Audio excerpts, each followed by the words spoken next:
Howdy, howdy, howdy. It's your Rodfather 916. This is a follow-up to Driving While Black White Edition. This video is necessary because while I received a few emails, I had one person that I tried to respond to online, and every time I tried, TikTok kicked it out for some reason. Maybe it was me, maybe it's something I missed, but they kicked out, and I thought, well, let me do a video and show another perspective of what happened, because that video is 4 years old, by the way. That's why if you heard the George Floyd reference, that should be a hint.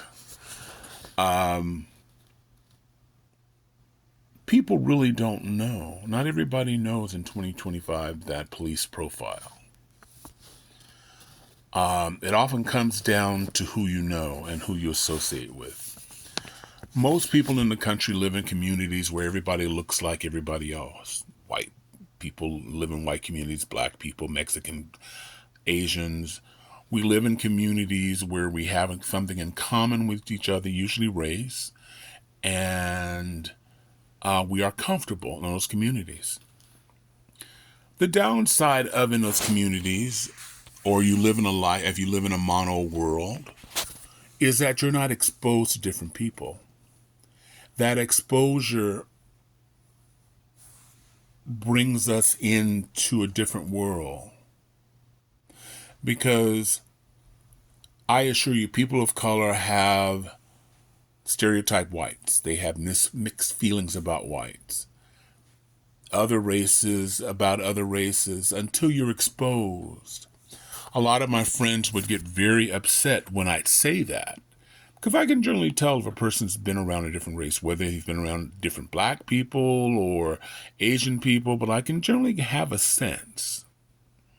It's not a bad thing. It's not an insult in any way, or I'm not implying that they're racist. It's just something you feel. And a lot of times a lot of my friends will get angry and go, oh, no, Rod, I work with Arabs and I work with Asians and, we've gone out to lunch together, but there's a difference between working with someone and going to their homes and breaking bread and hanging out together and learning about their journey. Because we can recognize each other in our journeys, because we have many of the same problems with family. Now, some people say, well, if you're white, there's certain advantages. Yeah, there is, but when you slice it down, when you break it down, they have the same problems with children, family, misunderstandings that any other group has. But when you're exposed to that, when you're exposed to someone in their journey, I think there's more empathy for what they go through. That knowledge takes you to other places where you realize that you're more comfortable with different people who are not from your background, because a lot of people are just uncomfortable when they're thrown into another racial group. I was the odd one in the family. I'm sort of this enigma in the family. I like people. I think I get bored easily, so I like meeting people. I love one of the things I love about here in Sacramento, it's very diverse. Where I live, it's diverse.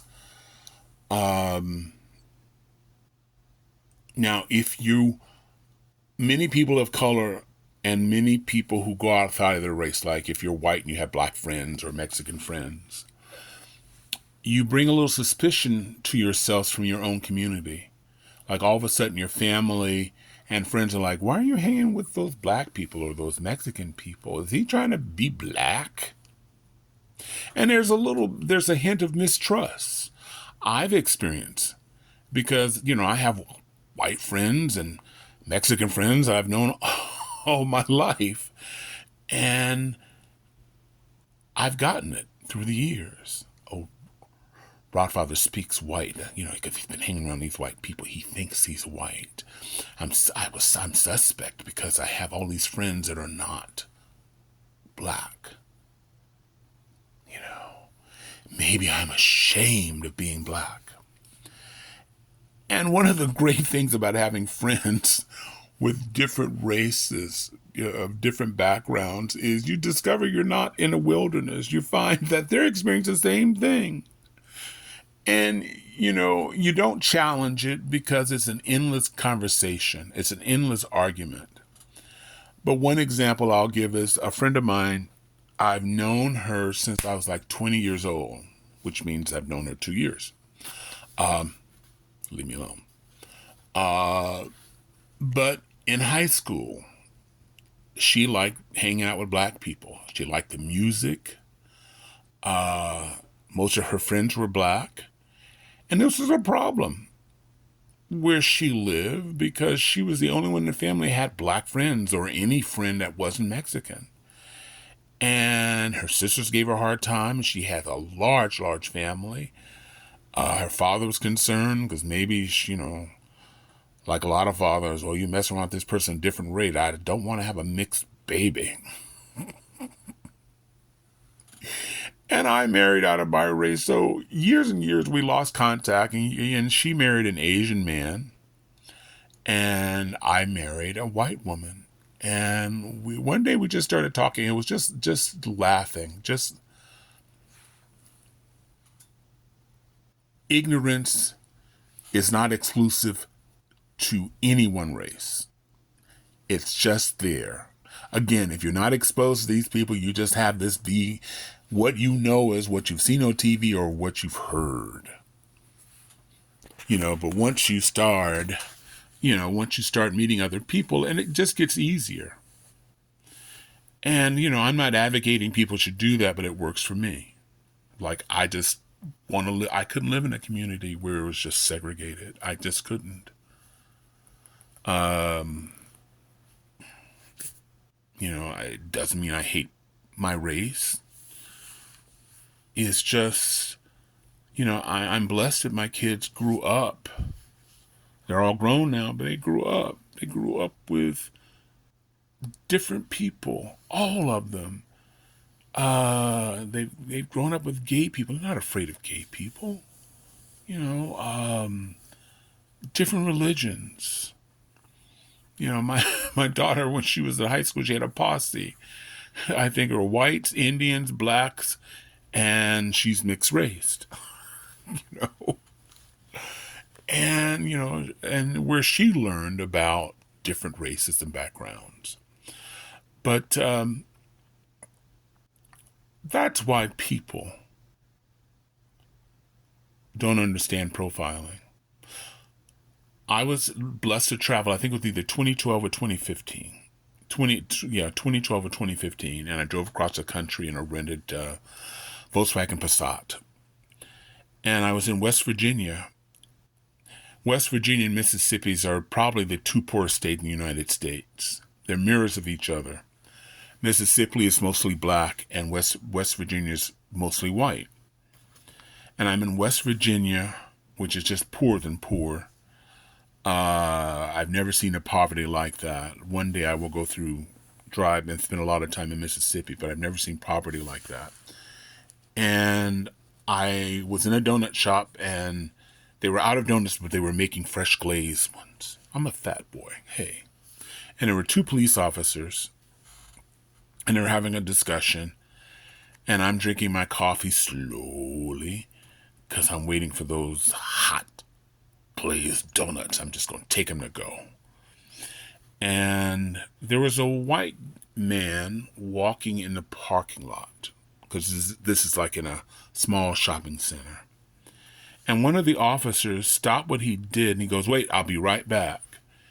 And he made a beeline at this white man out in the parking lot. And he drove like 200 feet, maybe, not even. Got out of his car and slammed this guy against the wall. Well, as a black man, I've never seen this before. And it was interesting. So I went along, and I went to other places. I went across town, and I went to this market where a lot of people were hanging out. And this one guy was going on, and I got to think that If you are poor in Mississippi and you live in the wrong neighborhood and you dress a certain way, the police harass you. Now, there are a lot of black people, brown people, Asian people going, well, they don't harass them like we do them. Well, but harassment is harassment. If you're being thrown against a job, if you're being thrown against the car, and my bet, like black people, the majority of the majority of the people in jail are poor people who may not have done anything except be the wrong place at the wrong time, or just being poor and white in that neighborhood. So it exists. I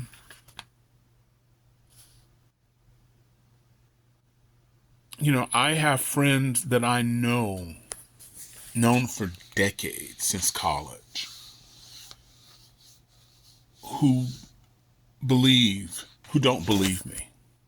They believe that anytime a black person is arrested, that they had something to do, even though they know me.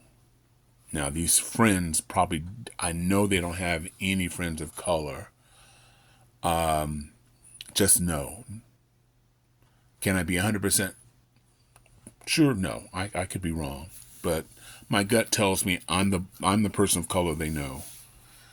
And the fact that I know they believe this way has nothing to do with our friendship. We have to respect our differences. No one has to subscribe to what I believe. And that's how I live my life. I don't have to subscribe to what they believe. The requirements for friendship is that you must believe and think, and then we'll never be friends. But I wanted to share a story, and I'm going to try to be brief, because some of you know I'm long-winded. I grew up middle class. I've always been politically active. A lot of people who follow me know that. I've been protesting since I was like 12, 13, 14. The hippies were cool in the Bay Area. Even though they were 18, 19, they spoke to us like they were speaking to everybody else. And, they spoke to us as equal, not just little kids who just want to protest and, get chased by the police.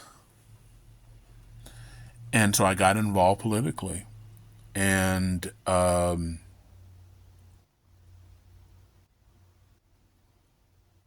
so, I had friends for many years. We lost contact because this is before emails or anything like that and beepers.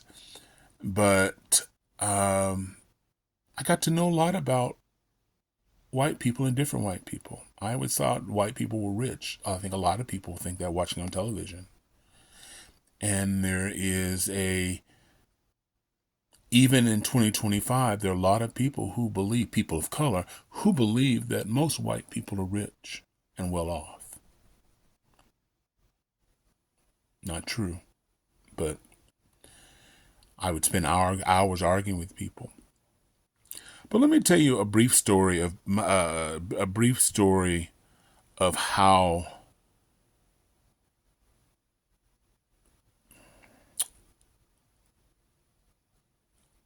I sort of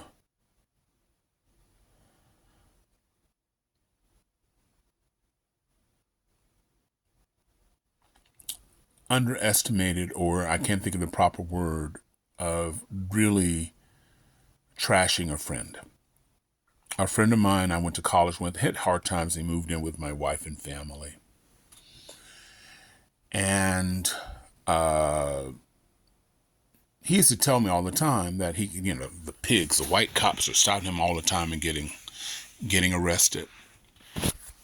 And even though he said that, in my mind, I believe that, he had to do something, because police wouldn't arrest anybody just for doing nothing. And so, but I kept that to myself. He moved in with us, and I worked downtown, so he would walk to meet me, and we'd walk around downtown, walk around San Francisco. There's a lot to see. Extra long walks, walks that should only take 20 minutes, taking like 2 hours, because we're just seeing everything and people on the street. And so we're walking along Market Street and we cross 7th Street and suddenly there's a sea of police cars. They come up on the curb in front of us. Next thing you know, Market Street is shut down between 7th and 8th. There are no streetcars getting through, no trolleys getting through, no traffic getting through. And the police officers run towards us and push him into a building and told me to stand. And this is a building that was destroyed called the Empress Theater on Market Street. It was destroyed by the earthquake. And so they pushed him up against the wall, which ticked me off. And they told him to stand, and he had 2 police officers going through his pocket. Didn't ask, just went through his pockets. And there was a knife, and I'm saying, geez, see. I'm saying to myself, see, he had a knife. Yeah, he had a knife. And they had him stand to the curb, and they had one car, I guess, with the victim in it going back and forth, but down 7th up to 8th, U-turning, coming back. And they did that several times. And because whoever they were looking for, that person looked like my friend. And somebody found a knife in his pocket, and I went like, oh shit. And the officer who had the knife opened it up and then motioned to the other cop to come over. And he said, there's blood on the knife. And I'm going, I'm sitting there in shock like. And the other cop looked at it and said, that's not blood, it's rust. So after several turns, hundreds of people looking at it, I'm not exaggerating because this is Market Street. This is San Francisco. They're looking, we look guilty. What did we do? And suddenly the cars disappeared. The officers disappeared. No one said, I'm sorry. I'm sorry that we detained you. Nobody said that. And I could see my friend was dejected. Once again, he's been stopped by a police officer. But in my mindset, you look guilty by the way you dress. I'm saying this in my mind about my friend, my good friend. And, who carries a knife? And I don't say anything to him because I know he is hurt. But I did say something to him. I forgot what it was, but it was really insulting, and he started walking away from me. And I never apologized. Fast forward 20 years. The earthquake has happened. We decided that we wanted to get a new car, a minivan, because the family's growing. And I'm out at a dealership in Colma, suburbs just south of San Francisco. And I'm looking at a minivan. I'm in the parking lot, and I'm wiping the dew so I could read the price of the car and all the equipment. Suddenly, the car's lit up, and the officer says, assume the position.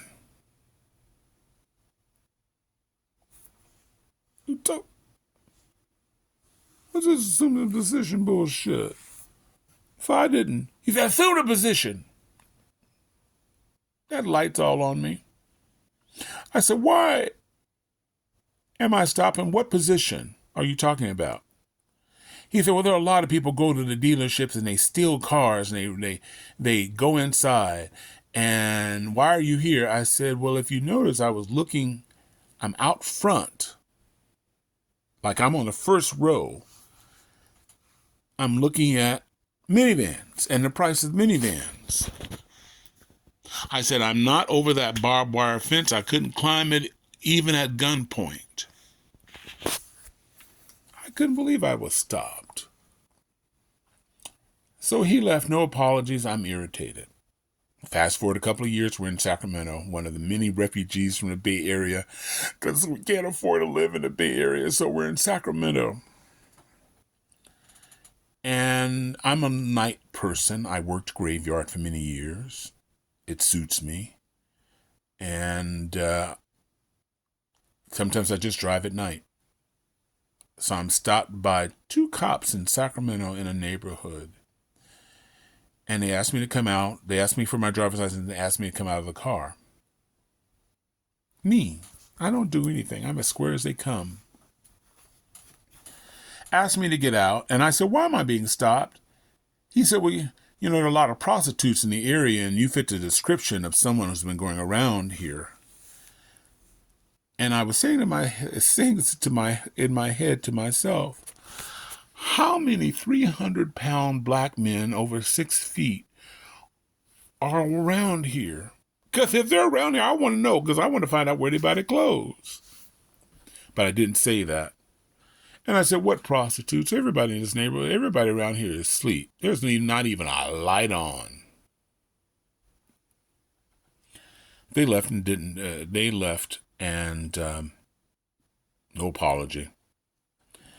Then the big one happened. I'm on my way to a friend, another refugee from the Bay Area, had a custom-built home in hoity-toity Granite Bay where Eddie Murphy and his wife used to live.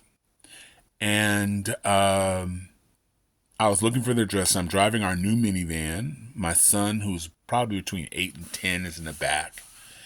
And sure enough, on Douglas Boulevard, I see a Placer County person. He does a U-turn in his car, and I'm going, really? I'm in a new car. Tags up to date. Why are you stopping? I'm not speeding. I'm in a Chrysler minivan, for God's sakes. He pulls me over. He said, where are you going? I said, I'm going to visit a friend. Where are you going to see them? I said, why do I need to tell you that? And he said, I'm just asking where you're going. I said, I'm asking you, why do you need to know where I'm going? Did I break a law? Was I speeding? And I'm looking in the rearview mirror, and my son is sitting there just kind of bewildered. And I just fire. Just fire.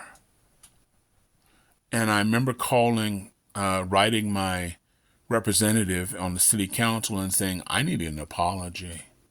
I was so angry. So this person who believed that no blacks would be stopped was being stopped. Not just once, not just twice. Not in an old car. Not in a piece of shit car. I'm in a new minivan and I'm being stopped.